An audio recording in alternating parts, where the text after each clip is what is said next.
বিশ্ববিদ্যালয়ে 18 জন শিক্ষার্থী সুইসাইড করেছে। এই ব্যাপারটিকে আসলে আমরা শিক্ষার্থী হিসাবে কিভাবে দেখতে পারি কিংবা বিশ্ববিদ্যালয়ের করণীয়টা আসলে কি? আমি মনে করি যে আসলে কখন একটা মানুষ সুইসাইডের মতো ভয়ংকর একটা ডিসিশন নেয়। শিক্ষার্থীদের মানসিক স্বাস্থ্যের যেই বর্তমান অবস্থা তা খুব আশঙ্কাজনক। আপনি জানেন যে আত্মহত্যার প্রবণতা সর্বস্তরে, এমনকি শিক্ষার্থীদের মধ্যেও আমরা ব্যাপকভাবে লক্ষ্য করছি। সাম্প্রতিক সময়গুলোতে বিশ্ববিদ্যালয়ের শিক্ষার্থীদের মাঝে উল্লেখযোগ্য হারে বৃদ্ধি পেয়েছে আত্মহত্যা প্রবণতা। পত্রপত্রিকার রিপোর্ট বলছে গত প্রায় 23 দিনে 17টি বিশ্ববিদ্যালয়ে 18 জন শিক্ষার্থী আত্মহত্যা করেছে। আত্মহত্যার কারণটা কি? কেনই বা বিশ্ববিদ্যালয়ের নবীন থেকে প্রাক্তন সকলেই বারবার আত্মহত্যার ঝুঁকি নিচ্ছেন? আজকে আমরা কথা বলবো বিশ্ববিদ্যালয়ের শিক্ষক, শিক্ষার্থী এবং মনোবিজ্ঞান কনসালটেন্টদের সাথে এবং জানার চেষ্টা করব কেন শিক্ষার্থীরা বারবার আত্মহত্যা প্রবণ হয়ে উঠছে এবং এ থেকে প্রতিকারের উপায়টা কি? দেখুন বিশ্ববিদ্যালয়ে আসলে যদি আমরা কয়েকদিনের নিউজ দেখি তাহলে আসলে এটা খুবই আশঙ্কা নিয়ে দেখতে হয় যে বিশ্ববিদ্যালয়ে 18 জন শিক্ষার্থী সুইসাইড করেছে। এই ব্যাপারটিকে আসলে আমরা শিক্ষার্থী হিসাবে কিভাবে দেখতে পারি কিংবা বিশ্ববিদ্যালয়ের করণীয়টা আসলে কি? আমি মনে করি যে আসলে কখন একটা মানুষ সুইসাইডের মতো ভয়ংকর একটা ডিসিশন নেয়, তার মেন্টাল স্ট্রেস, তার ডিপ্রেশন। কিন্তু এই ওয়ার্ড গুলোকে না আমরা অনেক হালকা ভাবে নেই। আমাদের বিশ্ববিদ্যালয়ের যে পরিবেশ, যে এনভায়রনমেন্ট, আমরা এই ব্যাপারগুলোকে খুবই হালকা ভাবে নেই। তো এই হালকা নেওয়ার ফলে আমরা আসলে বুঝতেই পারি না ওই মানুষটা আসলে কি, কি ফেজ এর মধ্যে দিয়ে যাচ্ছে। তো সেই ক্ষেত্রে বিশ্ববিদ্যালয়ের পরিবেশ আসলে মেন্টাল হেলথ এর দিকে আরো অনেক বেশি ইম্পোর্টেন্স সিগনিফিকেন্টলি দেখা। তো এটা আসলে আমরা মনে করি যে প্রশাসনের এখানে আরো কাজ করার আছে, মেন্টাল হেলথ নিয়ে কাজ করার আছে, সেমিনার করার কাজ আছে। এবং আমাদের পারিপার্শ্বিক বন্ধু-বান্ধব এই জায়গায় আরো অনেক বেশি কোঅপারেটিভ হইতে পারে। যে আমি যে ফেজ গুলোর মধ্যে যাচ্ছি, এট লিস্ট আমি শেয়ার করতে পারতেছি যে আমার ফ্রেন্ডের সাথে যে আমি এই ফেজ এর মধ্যে যাচ্ছি। কিন্তু এই ব্যাপারগুলোকে আমরা আসলে খুব সিলি ভাবে নেই। এটা আসলে আমাদের হওয়া উচিত না। সো এই জায়গা থেকে আমি মনে করি বন্ধু-বান্ধব, ইউনিভার্সিটি, প্রশাসন সবারই এখানে করণীয় আছে। সবাই সবার জায়গা থেকে সচেতনতার দরকার আছে। বিশ্ববিদ্যালয়ের শিক্ষার্থীদের মধ্যে আত্মহত্যার যে প্রবণতা এটা অনেক বেশি। আমরা সাম্প্রতিক সময়ে বেশ কয়েকটি ঘটনা আমাদের নজরে এসছে। এগুলার কেস স্টাডি করে যেটা দেখা যায় যে কেরিয়ার মানে ভবিষ্যৎ নিয়েই যেই ফ্রাস্ট্রেশন এবং ব্যক্তিগত সম্পর্কের যেই হতাশা, এই সমস্ত জায়গা থেকে মানে শিক্ষার্থীদের মধ্যে যে হতাশা আসে সেই জায়গা থেকে তারা আসলে জীবনের যে অর্থ সেটা খুঁজে পায় না এবং আত্মহত্যার দিকে ঝুঁকে। এই জায়গায় আমার মনে হয় যে রাষ্ট্রীয় এবং সামাজিক উদ্যোগ নেওয়া জরুরি। সেই সাথে প্রত্যেকটা বিশ্ববিদ্যালয়ে আত্মহত্যা প্রতিরোধে মানসিক যেই সমস্যা সেটা নিরসনে কাজ করা এবং এখানকার মেন্টাল হেলথ যে সাপোর্ট বিশ্ববিদ্যালয় থেকে পাওয়ার কথা সেটা মানে ঠিক করা। এবং এইগুলো ঠিক করলে আশা করি যে আত্মহত্যার প্রবণতাটা কমবে এবং রাষ্ট্রের যে দায় যে জায়গা থেকে যে বিশ্ববিদ্যালয়ের শিক্ষার্থীরা এখান থেকে বের হয়ে আসলে কোন জায়গায় যাবে, তাদের কেরিয়ারের নিশ্চয়তা, তাদের ভবিষ্যতের নিশ্চয়তা, সেটা রাষ্ট্র যদি সেই দায়িত্ব নেয়, আমার মনে হয় যে অনেকাংশে আত্মহত্যার প্রবণতা আসলে কমে যাবে। বিগত কয়েকটা দিন আমরা যেটা দেখেছি যে বিভিন্ন জায়গায় যে এই যে বিভিন্ন সহিংসতাগুলো হচ্ছে বা বিভিন্ন ভাবে আত্মহত্যার যে ব্যাপারগুলো আমাদের চোখের সামনে আসলো, সেই জায়গা থেকে আমি বলতে পারি যে আমার কাছে যে ব্যাপারটা মনে হয়েছে, পারিবারিক যে দ্বন্দ্বের জায়গাটা বা পারিবারিক যে বন্ডিং এর জায়গাটা সেটা খুবই দুর্বল। আমাদের কাছে বেশিরভাগ স্টুডেন্টরাই আসে যে তাদের পরিবারে হচ্ছে বিভিন্ন রকম সমস্যার মধ্যে দিয়ে তারা যাচ্ছে। হয়তো বাবা মার মধ্যে সম্পর্ক ভালো না, বা হচ্ছে তার সাথে বাসার মানুষের বনিবনা হচ্ছে না। এই ধরনের প্রবলেম গুলো নিয়েই বেশি আসে। আমার কাছে যেটা মনে হয় যে একাকিত্বের যে জায়গাটা, এই জায়গাটা মানুষকে আসলে মানে ঝুঁকিপূর্ণ বলি আমরা। কারণ আমাদের কাছে যখন সমস্যাটা নিয়ে আসে আমরা কিন্তু সর্বপ্রথম এটা নিশ্চিত করতে যাই সে যাতে একা না থাকে। কারণ একাকিত্ব, হ্যাঁ, এটা একদিকে আস্তে আস্তে তাকে আরো বেশি হতাশার দিকে ঠেলে দেয়, যেটারই প্রতিফলন হয় হচ্ছে আত্মহত্যা বা বিভিন্ন রকম যে এই যে হত্যাগুলো হচ্ছে। এগুলো আমরা এই জন্য দেখতে পাই যে যখন একজন ছাত্রের আশেপাশে কোনো গার্জিয়ান থাকছে না বা হচ্ছে কোনো বন্ধু বান্ধব থাকছে না, তখন সে হয়তো শেয়ার করতে পারছে না তার কষ্টের কথাটা। সেই মুহূর্তে তার মনে হচ্ছে যে আমি জীবনটা শেষ করে দিলেই হয়তো সমস্যার সমাধান। তো এই জায়গাগুলোতে যদি ওই সময়টা আসলে সে কারো কাছে হেল্প চাইতো বা কারোর সাথে শেয়ার করতো, তাহলে হয়তো সাময়িকভাবে সে কিছুটা স্বস্তি পেত, আর সে এই দিকে আগাতো না।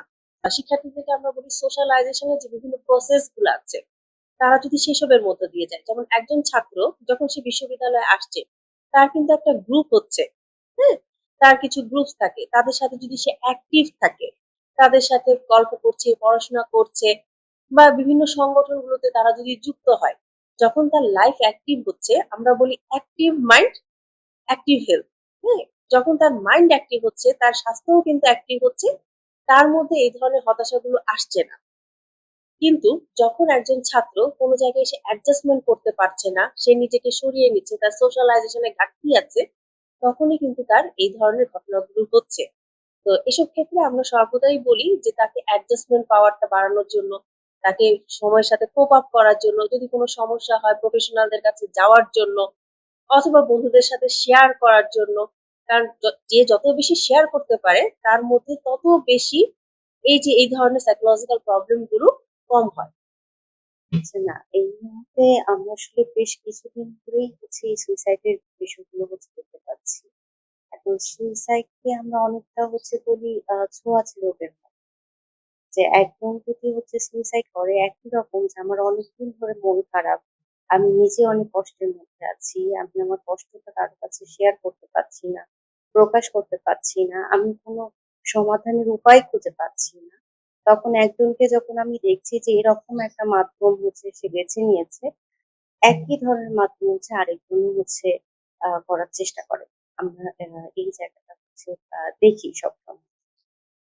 কিন্তু আসলে সুইসাইড আসলে কোনো সমস্যার সমাধান না। হ্যাঁ? আ আমাকে অবশ্যই হচ্ছে আমরা বলব যে এটার জন্য শেয়ার করা উচিত। আমাদের কাছের যারা মানুষ আছে তাদের সাথে শেয়ার করা উচিত। সেটা না পারলে আমাদের বন্ধু-বান্ধব যারা আছে তাদের সাথে শেয়ার করা উচিত। যদি সেটাও না হয় আমরা বলি কিন্তু প্রফেশনাল মানুষরা কিন্তু আছে। বিশেষ করে এখন প্রত্যেকটা বিশ্ববিদ্যালয়েই কিন্তু হচ্ছে সাইকোলজিস্টরা হচ্ছে আছে। হ্যাঁ? আমরা চাইলে তাদের সাথেও হচ্ছে শেয়ার করতে পারি। এবং যেখানে হচ্ছে অত্যন্ত গোপনীয়তার সাথে হচ্ছে তাদের কথাগুলো হচ্ছে শোনা হয়। এবং যখন আমরা এইভাবে কথা বলি তখন আমরা হচ্ছে বলি যে সমাধানের পথগুলো কিন্তু বের হয়ে যায়। এভাবেই হচ্ছে চেষ্টা করা উচিত। পিঠের কারোর ১ম হচ্ছে হতাশা। হ্যাঁ? আমরা যদি হচ্ছে দেখি যে আমাদের একাডেমিক যে জায়গাগুলো যে পড়াশোনা হচ্ছে শেষ করতে পারছি না। আমরা অনেক সময় হচ্ছে যে কেসগুলো হচ্ছে পাই যে আ আমার আগের রেজাল্ট হচ্ছে অনেক ভালো ছিল। এখন এসে আমি হচ্ছে রেজাল্ট হচ্ছে ভালো করতে পারছি না। অনেক সময় অনেকে হচ্ছে বিভিন্ন রিলেশন আমি যদি বিশ্ববিদ্যালয় পর্যায়গুলো হচ্ছে কথা বলছি। রিলেশন এ হচ্ছে জড়ায় যাচ্ছি। রিলেশন এ জড়ায় যাওয়ার পরে হচ্ছে তারা কিন্তু পড়াশোনা থেকে হচ্ছে অনেক পিছায় যাচ্ছে। হ্যাঁ? তারপরে হচ্ছে আ অনেক সময় যে এখন দ্রব্যমূল্য অনেক হচ্ছে বেড়ে গেছে। যেমন আমি যদি একটা উদাহরণ দিই, একটা স্টুডেন্টকে হচ্ছে জিজ্ঞেস করেছিলাম যে, "তোমার আ আ সামাজিক অবস্থা হচ্ছে কি?" বলে যে, "আমারটা বলবো না বাবারটা বলবো। আমি হচ্ছে হতদরিদ্র এই মুহূর্তে। কারণ আমাকে বাসা থেকে যে পরিমাণ টাকা দেয়া হয়, সেটা দিয়ে হচ্ছে আমরা চলতে পারি না।" তো এটা একটা অনেক বড় কারণ যে অনেক স্টুডেন্টরা হচ্ছে টিউশনি করছে, তারা পাচ্ছে না। কারণ আসলে সামাজিকভাবে যদি আমি দেখতে চাই যে সবার মধ্যেই কিন্তু সেই সমস্যাটা হচ্ছে আছে। যে আ আর্থিক যে সমস্যাটা এটা একটা হচ্ছে বড় কারণ। তারপরে হতাশা তাদের মধ্যে হচ্ছে আছে। দীর্ঘদিনের হচ্ছে হতাশা থেকেও তারা এই ধরনের কাজ করছে। আমাদের সোশ্যাল মিডিয়ার একটা প্রভাব হচ্ছে আছে। যে আমরা হচ্ছে মিডিয়ায় দেখছি যে সবাই খুব ভালো আছে। হ্যাঁ? সবাই খুব যেমন যদি আমি ঈদের কথাই হচ্ছে বলি, যে আমরা দেখছি যে সবাই খুব হাসিখুশি ছবি দিচ্ছে। হ্যাঁ? অথচ হচ্ছে আমি হচ্ছে খারাপ আছি। কিন্তু আমরা কখনো ভাবি না যে এই যে ছবিটা সে দিচ্ছে এটা কিন্তু অনেক কয়টা ছবি সে তোলার পর সেখান থেকে সবথেকে ভালো ছবিটা বেছে সে হচ্ছে দিচ্ছে। আমি ভাবছি সে তো খুব হাসছে। তারা তো অনেকের সাথে আনন্দ করছে। আমি তো করতে পারছি না। আমি হচ্ছে আসলে খুব খারাপ আছি। আমাকে কেউ ভালোবাসে না। আমি হচ্ছে একা ঘরের মধ্যে হচ্ছে কেন আছি? এই ধরনের হতাশা থেকেও কিন্তু অনেকে হচ্ছে সুইসাইড করছে। আবার আরো একটা বিষয় আছে যে আমাদের প্যারেন্টস এর মধ্যেও একটা হচ্ছে জায়গা আছে যে আমরা আগে যেমন হতো যে মা-বাবার কাছে কিছু চাইলে তারা কিন্তু সহজে বাচ্চাদেরকে কিছু দিত না। এখন দেখা যায় যে বাবা-মা হচ্ছে সন্তান যা চাচ্ছে তাই তাদেরকে হচ্ছে দিয়ে দিচ্ছে।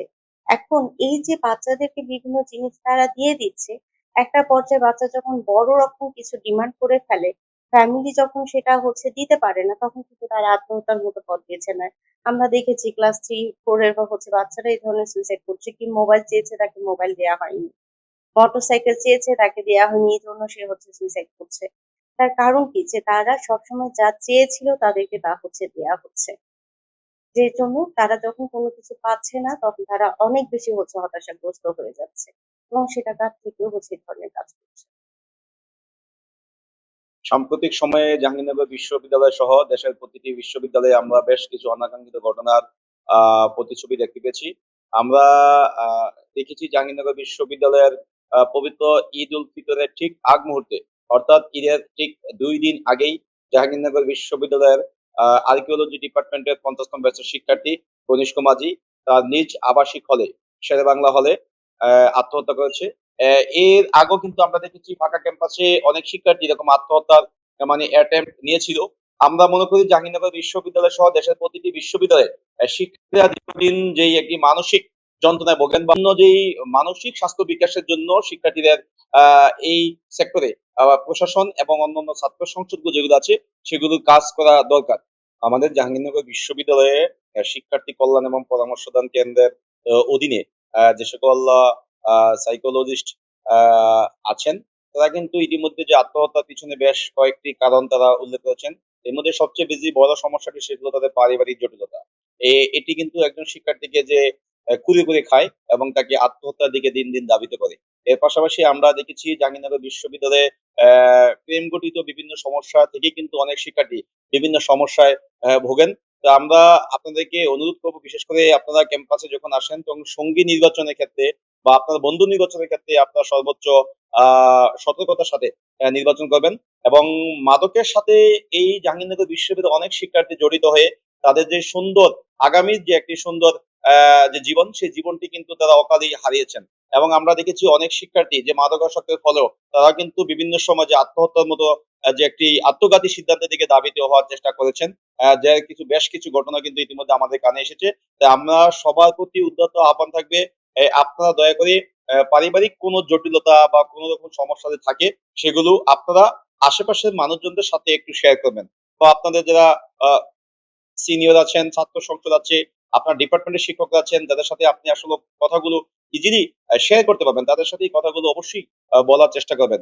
একই সাথে মাদকের বিরুদ্ধে জাহাঙ্গীরনগর বিশ্ববিদ্যালয়ে আমরা জিরো টলারেন্স ঘোষণা করেছি এবং আগামীতেও কোনো শিক্ষার্থী যাতে মাদকের কুফলের ফলে যাতে অকালে তার জীবন ঝরে না পড়ে, তার জন্য আমাদের অবস্থান সবসময় শক্তিশালী থাকবে। আরেকটি বিষয় হলো আমাদের বিভিন্ন প্রেম বা বিবাহিক সমস্যার ফলে কিন্তু অনেকেই দেখেছি আমরা যে আত্মঘাতী সিদ্ধান্তের দিকে ধাবিত হন। তা আপনাদের প্রতি অনুরোধ থাকবে যে বন্ধু নির্বাচনের ক্ষেত্রে বা প্রেম করার ক্ষেত্রেও কিন্তু আপনারা এই বিষয়গুলো সর্বোচ্চ সতর্কতার সাথে বিবেচনা করবেন।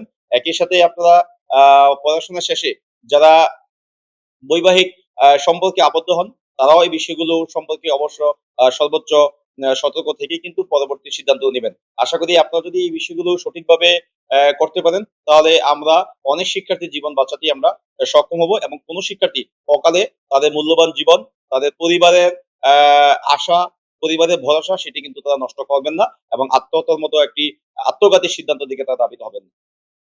আমাদের জাহাঙ্গীরনগর বিশ্ববিদ্যালয়ে শিক্ষার্থী কল্যাণ এবং পরামর্শদান কেন্দ্রের আওতায় যেই মানসিক আহ, সমস্যায় যে শিক্ষার্থীরা পড়েন তাদেরকে যে ট্রিটমেন্ট দেওয়ার জন্য বা তাদেরকে বিভিন্নভাবে কাউন্সিলিং করার জন্য যারা আছেন, সেই সেবাটি কিন্তু পর্যাপ্ত নয়। আমাদের সেখানে রুম সংকট রয়েছে, আমাদের এখানে যথেষ্ট সাইকিয়াট্রিকরা নাই এবং আমরা ইতিমধ্যে বেশ কয়েকবার প্রশাসনের কাছে দাবিও করেছি যে জাহাঙ্গীরনগর বিশ্ববিদ্যালয়ের যে মেডিকেল সেন্টারটি আছে সেই সেন্টারে যাতে একটি সাইকিয়াট্রিক ডাক্তার যাতে মানে এখানে স্থায়ীভাবে নিয়োগ দেওয়া হয়, যদি কোনো মানসিক সমস্যা ভোগেন যাতে সাথে সাথে সে এখানে সে ট্রিটমেন্ট নিতে পারে। এবং একই সাথে শিক্ষার্থীরা যারা বিভিন্ন সময় ভোগেন, আমি জাহাঙ্গীরনগর বিশ্ববিদ্যালয়ের শিক্ষার্থীদের উদ্দেশ্যে বলবো, আপনারা দয়া করে আপনাদের আশেপাশের আপনাদের বন্ধু, ছোট ভাই, সিনিয়র বা যারাই আছেন সহপাঠী, তারা এরকম একাকিত্বে ভুগছেন কিনা বা কোনোবার পারিবারিক সমস্যা বা ব্যক্তিগত সমস্যায় ভুগছেন কিনা সেই বিষয়ে তাদেরকে একটু খোঁজখবর নেবেন। আমরা যদি সবাই সবার জায়গা থেকে তাদেরকে তাদের পাশে দাঁড়াই এবং তাদেরকে যে কোনো সমস্যায় আমরা সহযোগিতার হাত বাড়িয়ে দিই, আমরা তাদের ভরসার প্রতীক হতে পারি, তাহলে কিন্তু শিক্ষার্থীরা এরকম যে অকালে তাদের মূল্যবান যে জীবনটি সেই জীবনটি তারা এই আত্মঘাতী সিদ্ধান্ত নেবেন না আত্মহত্যার মাধ্যমে। শিক্ষার্থীদের মানসিক স্বাস্থ্যের যেই বর্তমান অবস্থা তা খুব আশঙ্কাজনক। আপনি জানেন যে আত্মহত্যার প্রবণতা সর্বস্তরে, এমনকি শিক্ষার্থীদের মধ্যেও আমরা ব্যাপকভাবে লক্ষ্য করছি। তো আমরা এটা বিবেচনায় নিয়ে যেটা মনে করছি যে প্রথমত কেন হচ্ছে এই বিষয়টি চিহ্নিত করা এবং সে অনুযায়ী এর প্রতিকার কি হতে পারে, বিশ্ববিদ্যালয়ের কি দায়িত্ব সেটা আমরা আলোচনায় নিয়ে এসেছি। আমাদের মনে হচ্ছে যে জাহাঙ্গীরনগর বিশ্ববিদ্যালয়ের প্রেক্ষিতে যদি বলি, আমার ধারণা সবচেয়ে ভালো হচ্ছে আমাদের যে সাইকোলজিস্ট আছেন এবং একজন কাউন্সিলর আছেন, কাউন্সিলিং করেন যিনি। আহ তো এটা শিক্ষার্থীদের চাহিদার তুলনায় পর্যাপ্ত নয় এবং তাদেরকে সহযোগিতা করার জন্য আমরা ভাবছি যে এটার পরিসর আরো বাড়াতে হবে। সেক্ষেত্রে মেডিকেল সেন্টারের সঙ্গে সংযুক্ত করে আমরা সাইকিয়াট্রিস্ট যদি নিয়োগ দিতে পারি এবং চাহিদা যা আছে সে অনুযায়ী যদি জনবল বাড়াতে পারি, তাহলে হয়তো এটার পরিমাণ কমে আসবে। তবে আহ প্রিভেনশন ইজ বেটার দেন কিউর একটা কথা আছে। আমরা এই ধরনের মানসিকভাবে ক্ষতিগ্রস্ত আমাদের সন্তানদের মানসিক অবস্থা ফিরিয়ে আনবার জন্য চেষ্টা করবে। তারা যেন এই অবস্থায় পতিত না হয় সেই চেষ্টাটা আসলে করা উচিত। সেজন্য এটা শুধু বিশ্ববিদ্যালয় নয়, যে পরিবার থেকে বাচ্চাটি বড় হচ্ছে, যে সমাজে বসবাস করছে, তারও একটা সম্পর্ক আছে। আমরা এমন একটা সমাজে বসবাস করি যেখানে আমরা অধিকাংশই ক্ষমতা এবং অর্থকে আমাদের চিন্তার কেন্দ্রস্থলে নিয়ে এসেছি এবং আমরা অতীতে নিকট অতীতে লক্ষ্য করেছি কিভাবে সমাজের সর্বস্তরে এ ধরনের আহ মূল্যবোধের অবক্ষয় ছড়িয়ে পড়েছিল। আমরা বিগত সরকার পতনের সময় লক্ষ্য করেছি সর্বস্তরে এই পতন এবং এর সঙ্গে সামাজিক যোগাযোগ মাধ্যমে শিক্ষার্থীদের যে বিভিন্ন ধরনের কন্টেন্টে অ্যাক্সেস রয়েছে এবং সেখানে বাধাহীনভাবে বিভিন্ন বয়সের আহ, বাচ্চারা শিক্ষার্থীরা সেই অ্যাক্সেস গুলো পাচ্ছে, যেটা একসময় আমাদের সময় ছিল না। সেটাও তাদেরকে যাচাই বাছাই করে কোনটা দ্বারা প্রভাবিত হওয়া উচিত, কোনটা থেকে বিরত থাকা উচিত, সেই শিক্ষা যদি আমরা না দিই তাহলে ক্ষতিগ্রস্ত হওয়াটাই স্বাভাবিক। ফলে শিক্ষার্থীদের এখানে যতটা দায় তার চাইতে অভিভাবকদের জায়গাটায় আমাদের দায় অনেক বেশি।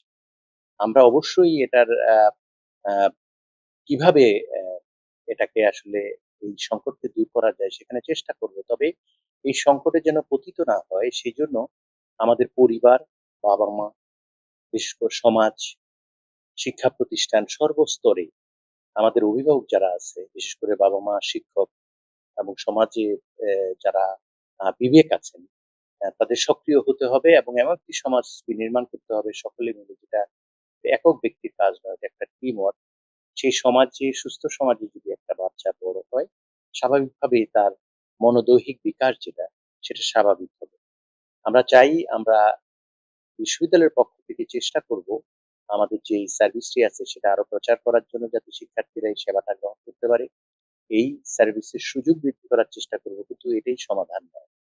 আমাদের পরিবার, বাবা মা থেকে শুরু করে আমরা যে গ্রামে, যে স্কুলে, কলেজে বড় হচ্ছি, সেখানকার শিক্ষক, শিক্ষার্থী এবং পরিবার, সমাজের যে পরিবেশ, সেখানে মূল্যবোধের চর্চা ফেরত আসতে হবে এবং সেটা একটা বিশাল কাজ। সেটা একদিনে হবে সেটা আমি মনে করি না। তবে আমাদের পরিকল্পনা এটা থাকা উচিত যে মূল্যবোধের অবক্ষয় দূর করবার জন্য পাঠ্যক্রম পরিবর্তন, শিক্ষক, শিক্ষার্থী সকলের আচরণের মধ্যে যে পরিবর্তন আনা এবং নিয়ম কানুন গুলো আমরা যেগুলো আহ, আমরা এই, তৈরি করছি, সেখানে এই সংকটটাকে মাথায় রেখে আমরা যদি করতে পারি তাহলে কিছুটা কমে আসবে। তবে আমি মনে করি বিশ্ববিদ্যালয় পর্যায়ে আমাদের যে কাজটি করা উচিত তা হলো শিক্ষক, শিক্ষার্থী সকলে মিলে এই সংকটটা নিয়ে মুক্ত আলোচনা, সেমিনার, সিম্পোজিয়াম করা এবং প্রশাসনের পক্ষ থেকে যা করণীয় সেটা সর্বাধিক গুরুত্ব দিয়ে করা। এবং আমরা গতকাল একটা সভা করেছি জাকসু সঙ্গে মিলিত। সেখানে আমরা এ ধরনের কিছু সিদ্ধান্ত নিয়েছি, আশা করি তার একটি ইতিবাচক ফল আমরা শীঘ্রই পাবো। কোন একটা ছেলে বা একটা মেয়ে, বিশ্ববিদ্যালয়ের শিক্ষার্থীরা যদি আত্মহত্যা করে, তাহলে যেন স্বভাবতই আমরা মনে করে নিই যে তারা কোনো প্রেম ঘটিত কারণে আত্মহত্যা করেছে। শিক্ষার্থীরাও মনে করেন যে প্রেম ঘটিত বা সম্পর্কে জড়ানোর কারণেই অধিকাংশ শিক্ষার্থী আত্মহত্যা প্রবণ হয়ে উঠছে। কিন্তু মনোবিজ্ঞান বিশেষজ্ঞরা বলছেন ভিন্ন কথা। তারা মনে করেন যে শুধুমাত্র কয়েক বছরের একটা সম্পর্কের কারণে একজন শিক্ষার্থী আত্মহত্যা করতে পারে না, বরং এই আত্মহত্যার পিছনে কারণটা আরো বেশি গভীর। ছোটবেলা থেকে পরিবার থেকে পাওয়া অবহেলা বা পরিবারের সদস্যদের কাছ থেকে পাওয়া কষ্টগুলো যখন মনের মধ্যে দীর্ঘদিন জমাট বাঁধে, তখন সেই কষ্টগুলো একটা সময় এসে আত্মহত্যায় রূপ নেয়। এই আত্মহত্যা প্রবণতা ঠেকাতে হলে সর্বপ্রথম প্রয়োজন পরিবারের শিক্ষা। পরিবারের সুশিক্ষা পারে এবং পরিবারের সহায়তাই পারে একজন শিক্ষার্থীকে এই আত্মহত্যা প্রবণতা বের করে নিয়ে আসতে। এর পরবর্তী দায়িত্ব পালন করে তার বন্ধু-বান্ধব। তার বন্ধু-বান্ধবদের সহায়তা এবং তাদের সাথে থাকলেই তার একাকিত্বটা দূর হবে। সেই শিক্ষার্থীর পক্ষে সম্ভব হবে তার এই যে একাকিত্ব ঘুচিয়ে সামনের দিকে চলার পথ সহজ করা। শুধুমাত্র পরিবার এবং বন্ধু-বান্ধবী নয়, বিশ্ববিদ্যালয়কেও দায়িত্ব পালন করতে হবে শিক্ষার্থীদের এই মনোবিজ্ঞানের এই সমস্যা থেকে বের করে নিয়ে আসার জন্য। যদি সম্ভব হয় তাহলে আমাদের প্রত্যেকটি প্রাণকে আমরা রক্ষা করতে পারবো। মনে রাখতে হয় প্রত্যেকটি প্রাণী অত্যন্ত গুরুত্বপূর্ণ। একটি প্রাণও ঝরে যাক এটা কখনোই কাম্য না। তাই এই আত্মহত্যার মাধ্যমে যাতে আর কোনো মায়ের বুক খালি না হয়, এই প্রত্যাশা আমরা ব্যক্ত করতে পারি এবং এই অনুযায়ী আমাদের কাজ করতে হবে। যদি আমরা এই কাজ করতে সক্ষম হই তাহলে আমরা প্রত্যেকটি প্রাণকে মূল্যায়ন করতে পারবো। জাহাঙ্গীরনগর বিশ্ববিদ্যালয় থেকে আকিব সুলতান, অনলাইন করেসপন্ডেন্ট, সাভার, ঢাকা।